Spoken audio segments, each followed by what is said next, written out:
Christopher Walken once locked himself in a remote cabin for weeks, avoiding all human contact. What he saw during that isolation he never fully explained. But the hallucinations changed him forever. This was just one of many times Walken completely lost himself preparing for roles. He starved himself eating only bananas and rice. He stole costumes from every movie set. He refused to drive, swim, or even use a phone. Behind the scary characters was a man living in constant fear. The truth about what really happened in that cabin reveals why Walken became Hollywood's strangest star. Christopher Walken was born as Ronald Walken on March 31, 1943, in Astoria, Queens. His family had only recently begun their life in America. His father, Paul, came from Germany, and his mother, Rosalie, from Scotland. They struggled like many immigrant families after World War II, running a small bakery that brought in just enough to get by. But the bakery wasn't just about bread. It became the heart of their neighborhood, and young Ronald, standing behind the counter, soaked up the voices and rhythms of dozens of cultures. The way people spoke, the way they moved, it all stayed with him. Without realizing it, he was building the strange, hypnotic delivery that would one day become his trademark. By the time he was 3, his mother had turned her sons into a performing act. She dressed them like the Marx Brothers and dragged them to auditions. Ronald was just a toddler when he started dancing on stage at the Majestic Theater in Brooklyn for $50 a week. At 7, he was already a regular background kid at NBC's Rockefeller Center Studios, earning a few dollars a day. Most people didn't notice the boys lingering behind famous stars like Dean Martin or Jerry Lewis, but Ronald watched everything. He paid attention to the way light hit actors' faces, the way directors snapped out instructions, the way the whole machine of showbiz worked with cold precision. None of it was glamorous, but he was learning, quietly, methodically, like a ghost in the background. When he was 15, everything changed. His girlfriend showed him a magazine photo of Elvis Presley, and it hit him like lightning. He saw this strange, godlike man and said, "I loved everything about him." From that day forward, he styled his hair like Elvis and never changed it, not once. Even now, his look is frozen in that moment. He began mimicking Elvis's voice too, those slow, sliding pauses, that rhythm that felt more like music than talking. But it wasn't just Elvis shaping him. Back at the bakery, the performers and vaudevillians who passed through were also leaving pieces of their voices behind. All of it fused into something totally unique. That strange, broken rhythm of speech people would later find impossible to imitate was already being formed before he ever had a line in a movie. At 10, he enrolled in Manhattan's professional children's school. It wasn't really a school in the usual sense. It was a training ground for young performers. Kids left after lunch to sing and dance and act in professional gigs. The place was full of future stars like Liza Minnelli and Elliot Gould. But it was ruthless. Teachers doubled as talent scouts and took cuts of your earnings. Outside of this strange world, things weren't easier. Ronald was mocked for his dance lessons, called names by classmates, and got into fights. It made him tough, at odds with himself. A boy who could sing and tap dance, but also throw a punch without warning. That contradiction never left him. By 14, he'd had enough of traditional school and dropped out completely to work full-time. His father was furious. A German baker who believed in steady work, Paul Walken couldn't accept that his son was gambling everything on a career that might never pay off. But Ronald was determined. He spent the rest of the 1950s appearing in over 100 television shows. Most of the time, he was nothing more than background. But he was watching, learning, understanding every piece of the puzzle. At 16, in 1959, he landed a Broadway role in Best Foot Forward. That same year, he got a job no one could believe. He became a lion tamer. He worked a summer in the circus with a lioness named Sheba. She wasn't dangerous. She sat and played like a dog, but it didn't matter. To a 16-year-old, it felt wild and unforgettable. Years later, when people asked why he did it, he just said, "Who's going to turn that down?" In 1964, while performing as a dancer in a nightclub act, his boss, Monique Van Voren, decided to introduce him with a different name, just for fun. Christopher, she called him, for reasons even he couldn't explain. The name stuck forever. Ronald Walken disappeared that night. From then on, it was Christopher Walken, though close friends and family still call him Ronnie. From the time he was 3, dance had been part of his life. Not just ballet, but tap, acrobatics, everything. His training wasn't just artistic, it was survival. It's what got him into Broadway chorus lines, including the musical J.B. in 1958 when he was just 15. And it's what stunned audiences years later when he danced in the movie Pennies from Heaven, and even in Fatboy Slim's Weapon of Choice music video. The dance was always there, always real, but not every experience in his early years was dazzling. One summer, while working in a regional theater, he watched another actor completely break down from stage fright during a performance. The moment seared into his mind. Walken later said, "An audience is the most dangerous thing in the world." The experience taught him to fear the stage, not because of the lights, but because the people had paid and they were watching. Film sets felt safer. You weren't exposed to hundreds of silent judgments. Just the crew, just the work. In 1963, he joined the off-Broadway revival of Best Foot Forward again, this time alongside a young Liza Minnelli. They were broke. Walken slept in theaters between shows. Minnelli sometimes slept on park benches. They were children chasing dreams with nowhere to go when the curtain came down. But they bonded through that poverty. Minnelli would later call him one of the most talented people she'd ever worked with. That same year, while touring in West Side Story, Walken met Georgianne Thawn in Chicago. She was struck by his intense energy, and the two began a romance that led to marriage in 1969. Through every turn of his career, she remained by his side. His big break came in 1966 when he won the Clarence Derwent Award for playing Philip II of France in The Lion in Winter. He was 23, and the $500 prize felt like a fortune. But success had a strange twist. His pale skin, piercing eyes, and odd voice got him typecast as villains, lunatics, or misfits. He had studied dance, hoped to do musicals, but directors saw only the strange. He was frustrated, boxed in by a face that others found too unsettling for normal roles. He kept pushing, kept performing. By the end of the 1960s, he'd racked up over 20 off-Broadway roles, including one where he appeared fully nude on stage in a war play called The Unknown Soldier and His Wife. Some people walked out. He didn't care. He was fearless, and that fearlessness got noticed. In 1968, Walken received a Tony nomination for The Rose Tattoo, but the praise didn't calm the storms inside him.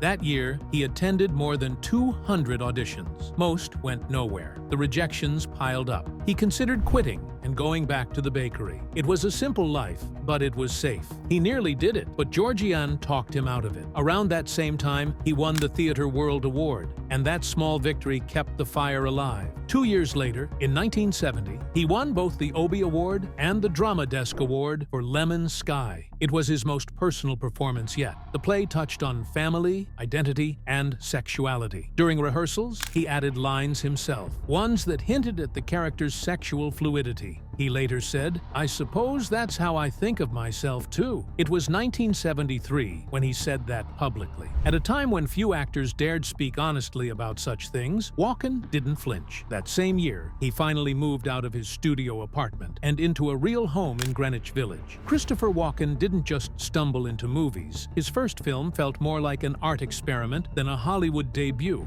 It was called Me and My Brother, and though it was released in 1969, it had been filmed across several strange years from 1965 to 1968. The film was chaotic, mixing real people with actors, and even swapping a real man suffering from schizophrenia with an actor halfway through when he walked off set. It starred beat poet Peter Orlovsky, his brother Julius, and even featured Allen Ginsberg. Walken appeared only briefly, but stepping into a film so raw and unpredictable marked his strange, offbeat entry into cinema. He wasn't the only one starting out. The screenplay had been co-written by a young Sam Shepard. Together, they were part of something that didn't quite fit any rulebook. Just 2 years later, in 1971, Walken landed his first proper studio gig in The Anderson Tapes. Directed by Sidney Lumet, he played a hippie electronics genius working in a dusty shop. Except the twist was that his every move was already being monitored by government agents. That irony ran through the whole film. Every character was being secretly watched by someone else. It was one of the first movies to make surveillance a central theme, and Walken's quirky, quietly intense presence stood out, especially alongside a veteran like Sean Connery. It was the moment Hollywood realized Walken could do more than just appear. He could unsettle, charm, and confuse all at once. By 1977, he turned a single monologue into legend. In Annie Hall, he played Dwayne Hall, Annie's deeply troubled brother. His scene was short, just 90 seconds long, but unforgettable. He spoke about wanting to steer into oncoming traffic, and the way he delivered it made time feel like it stopped. Just seconds later, that same disturbed character was calmly driving Woody Allen's character to the airport. The sudden shift from horror to humor was perfect. Strangely enough, Walken's name was even misspelled in the credits, but no one forgot the face. That same year, Walken showed something completely different in Roseland. Instead of playing a strange outsider, he danced. Literally. The movie took place entirely inside the Roseland ballroom, and Walken played a smooth-talking hustler, juggling 3 women at once. But even here, he didn't play it cheap. His character had principles. He brought sincerity to a role that could have been shallow, and it reminded everyone that he was trained in dance. This wasn't just a fluke. His moves weren't just part of the role. They were a hidden part of his past, finally breaking through. Then came the turning point. In 1978, The Deer Hunter changed everything. Walken played Nick, a steelworker wrecked by the Vietnam War.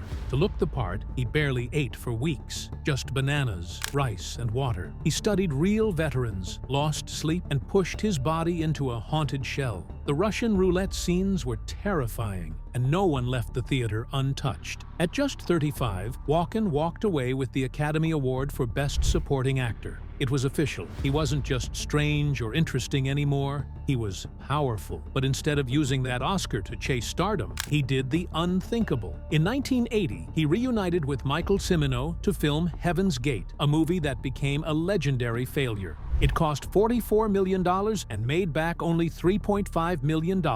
People called it a disaster, and the fallout was so big it destroyed a studio. But Walken didn't regret it. He stood by the film, even decades later. That loyalty cost him momentum, but it showed what kind of actor he was. He didn't chase hits, he chased meaning. The next year, in 1981, Walken made a move that shocked everyone. In Pennies from Heaven, he played a tap-dancing pimp who seduces women through song. In one unforgettable scene, he dances, strips, and spins across the floor in a perfect routine, all done in just 5 takes. No cut. But the movie flopped, and for months afterward, no one called. People didn't know what to make of him. He was an Oscar winner, but also a dancer, a risk-taker, someone impossible to fit into a box. That performance became legendary, but it nearly ended everything. In 1983, he returned to something darker, something lonelier. The Dead Zone, based on a Stephen King story, gave Walken the role of Johnny Smith, a man who wakes from a coma with the power to see people's futures. To prepare, Walken locked himself away in a remote cabin,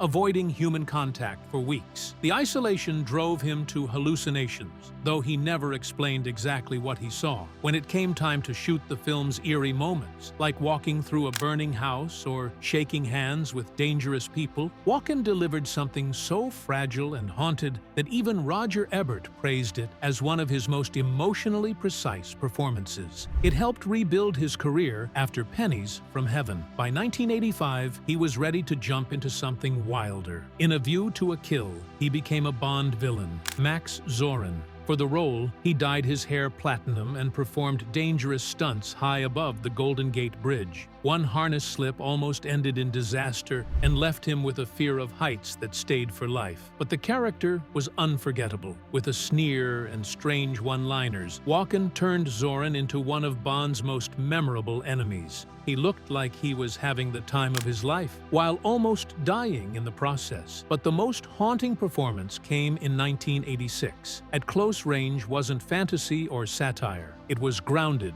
brutal, and personal. Walken played Brad Whitewood Sr., a ruthless crime boss inspired by a real killer from Pennsylvania. He acted opposite Sean Penn, and many of the scenes were improvised, including terrifying moments of violence that weren't in the script. Crew members said Walken stayed in character even between takes. One scene, where he assaults a young girl, sent chills through audiences. Critics called it his most complete transformation. He wasn't performing anymore. He had become something else entirely. When King of New York premiered in 1990, most people didn't know what to make of Frank White. His slick hair, pressed suit, and cold stare felt strange. But what really disturbed audiences was how calm he was. Christopher Walken didn't play him like your typical gangster. His stillness wasn't laziness. It was control. Every pause, every bizarre line about sharing drug money with the poor came from a place of isolation and madness. Walken had been locked in with the character,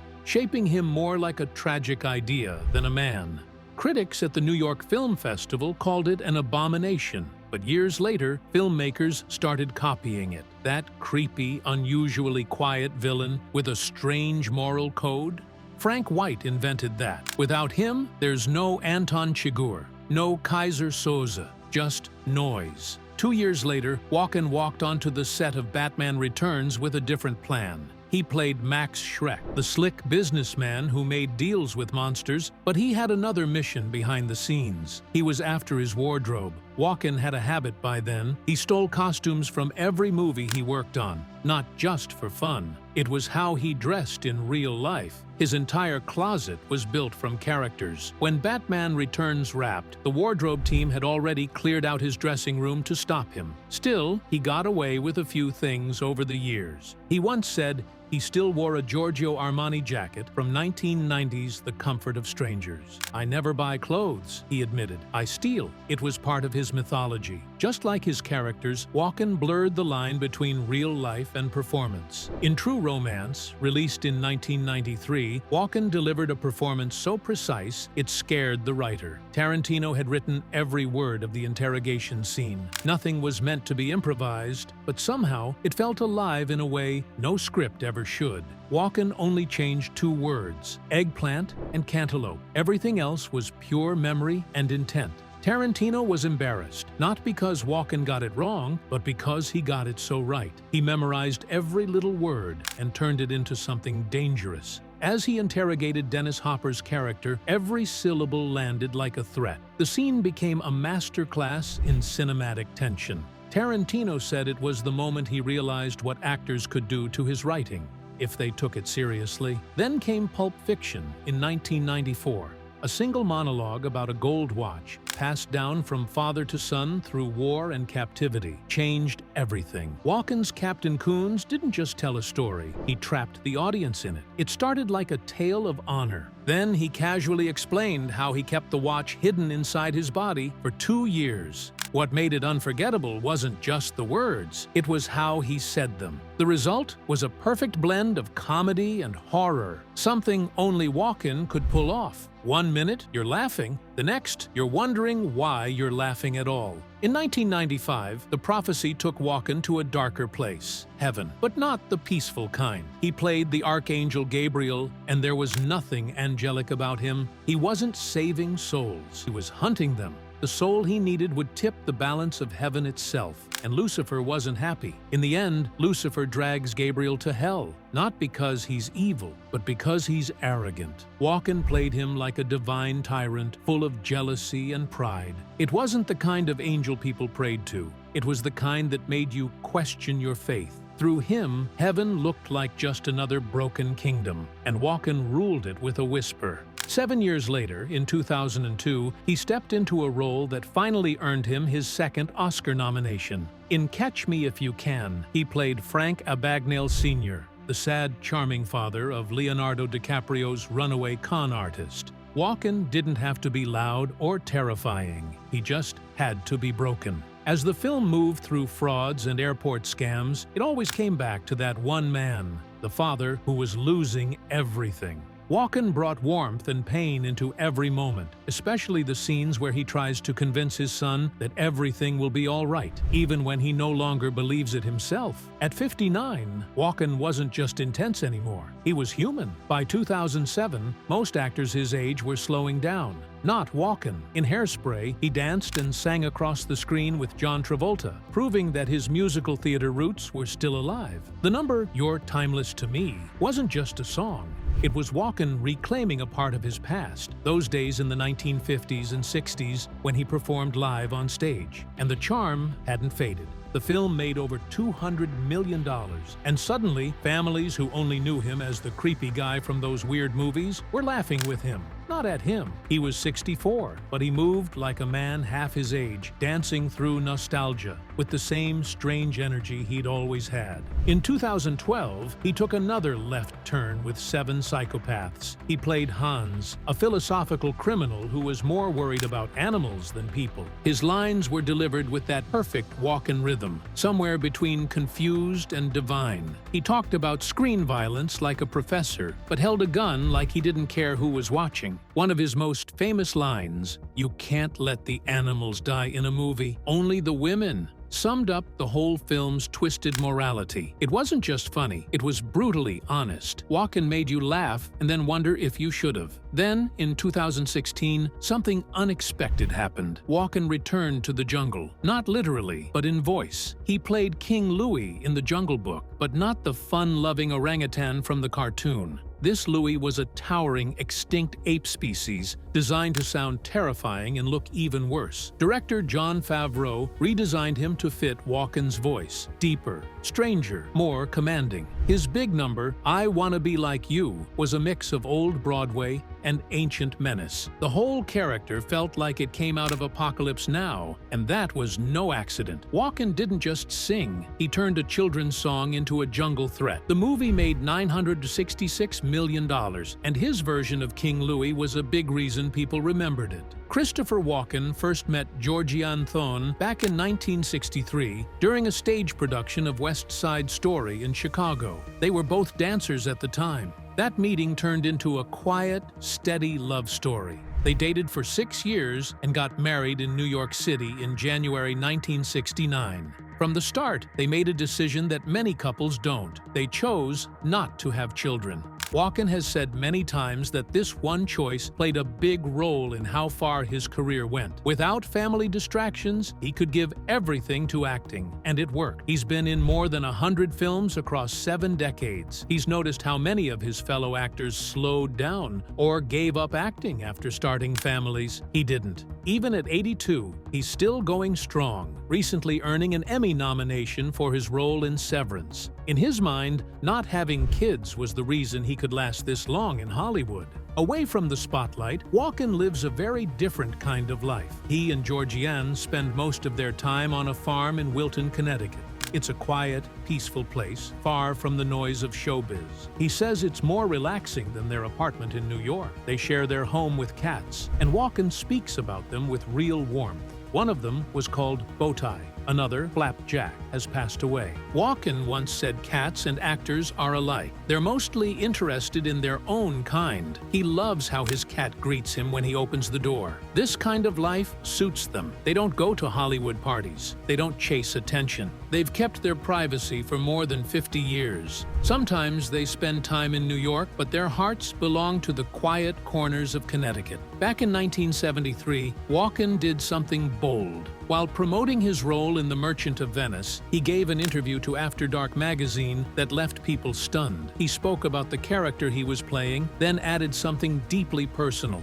He said he saw the character as bisexual, and, in some ways, he saw himself that way too. He said he hated the idea of being tied down by a label, even if his life was heterosexual. At the time, such a statement could have destroyed a career. But Walken said it anyway. He believed it was important for people to be more open. Even though he has never been publicly involved with men, his words showed a rare kind of honesty, especially in 1973. He was ahead of his time, and it took real courage to say something like that. Even today, Walken remains just as unusual. In a January 2025 interview, he revealed that he still doesn't use modern technology. No phone, no email, no social media. He said the only tech he has is a satellite dish. When he wanted to watch himself in Severance, Apple had to send him DVD copies. He never tweeted, never texted, never emailed anyone. He stayed completely offline in a world that's always connected.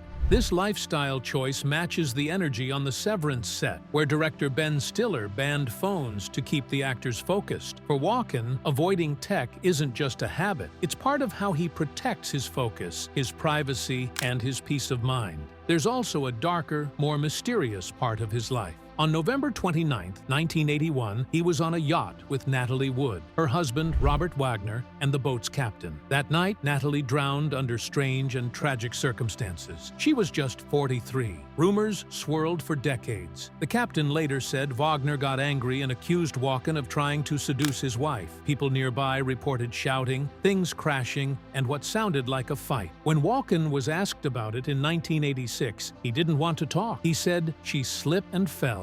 And then he shut the conversation down. His tone was cold, his expression even colder. For 40 years, he refused to discuss it. Then, in 2011, the case was reopened. Walken cooperated with the police, but only under one condition: they couldn't reveal what he told them. Natalie's sister said he likely gave detectives key information but wanted to protect himself. In 2018, the case was no longer considered an accident. It was now classified as a suspicious death. Wagner became a person of interest. 2 new witnesses came forward, saying they heard the fight, and one even saw it. What they said matched what the captain had said all along. It's possible that Walken's private cooperation gave investigators what they needed to see the case in a new light. Beyond all this, Walken has some odd habits. One of the strangest is his habit of stealing clothes from movie sets. Not once or twice. He's done it for years. He said in 2010 that he never buys clothes. Every outfit he wears came from a film set. He just takes them. No one gives him anything. He steals them.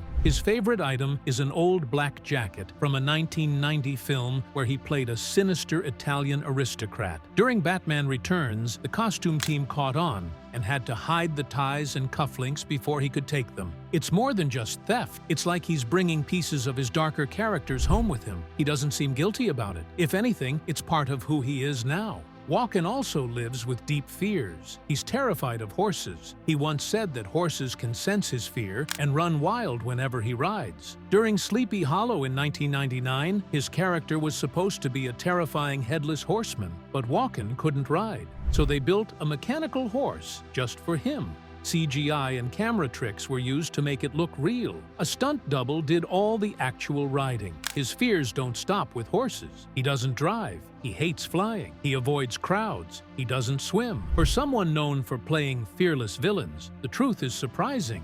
He lives with constant fear, even if the characters he plays are the complete opposite.